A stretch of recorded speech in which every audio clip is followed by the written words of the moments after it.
Nakakatatlong karera na tayo, pre. Sa Australia, sinong kuminang?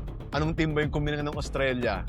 Although expected na, syempre yung Mercedes na talagang pinakita nila na totoo pala yung mga rumors na nagsasirculate during the testing. Oh, yes. The hype is real The pala, hype no? is real, oo. Doon natin nakita yung ngiti ni Toto Wolff. Oo nga, no? Yes. Meme na yun forever, yung Australia smile niya. Sabihin natin, ang Australia, ang tema, Mercedes is back. Yeah, Mercedes is back. Yeah. 2021. After that, talagang nawala sila sa radar ng championship eh. Tapos, China. Sino ang pinakakuminang sa'yo nung China? Anong team? Siyempre, di ba? Titignan mo yan dun sa race start, consistent. From Grabe. sprint hanggang dun sa race. Yes. Ferrari. Doon natin Ferrari. na-prove na talagang pagdating sa race start, napakalaki ng advantage ng Ferrari. Yes, yung China race talaga na yun. Pinakita yung highlights ng race start ng Ferrari. Pinakita yung wheel-to-wheel racing at swabing racecraft ni Hamilton tsaka ni Leclerc. Yeah. Tapos, unang podium ni Hamilton sa Ferrari. Aha. So, it's safe to say na yung China, ang tema nun, Ferrari is back. Is back. Di ba? Ferrari is back talaga. Ferrari ang umangkin naman nung China. Ngayon, ang tanong ko, ano sa tingin mo, pre? Itong Japan, sinong team bang may kita natin na who's back? Siyempre yung nagpahinga ng dalawang karera. Ayun! Papaya boys! Yung tema ng race na to sa Japan, the McLarens are back.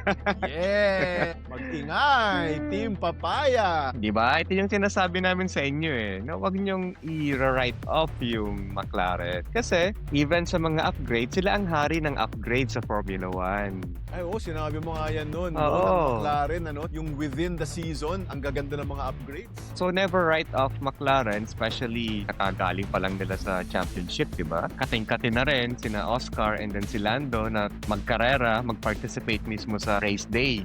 Kaya ito nga, pinakita ni Oscar Piastri na we are still here. We are champions. We are the champions last year. Correct. Di ba? Talagang pinakita niya, race start pa lang, first lap, talagang siya na yung nauna, di ba? Oo, nagpakilala ulit si Oscar eh. 53 laps yun, nasa harap sila. Ano hindi umatras? So yun nga, tama ka pre, nakapag-adjust nga talaga yung McLaren. Naka-late race overtake pa si Lando, Norris. di ba? Yes, correct. Kay Lewis. Si Lando kasi, yun yung style niya eh. Talagang hindi niya i-risk yung tires niya, especially kung halimbawa, Japan, one-stop strategy lang. Towards the end of the race, dun siya talaga magpupush. So nakita natin to, while Lewis was struggling with his tires, si Norris, manageable pa. And maganda rin yung tire management kasi ni Lando Norris eh. That's why it was too easy for him to make that move. Clutch din yun. Medyo may konting balls din yung move na yun ni Lando. Champion pa rin yan, pre. Yan ang reigning world champion natin, di ba? Hindi ko masyadong nakitang nagsalita si Zach Brown ngayon, race sa Japan.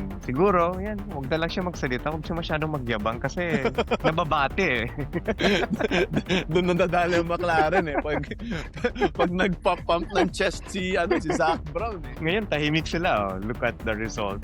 Maganda yung naging outcome ng race ng McLaren. Tsaka yun nga, McLaren eh. Tignan mo naman yung line-up niyan. Oscar tsaka Lando, dalawang championship drivers. Tama ka pre, agree ako dyan. Huwag nyo munang isinasantabi yung McLaren.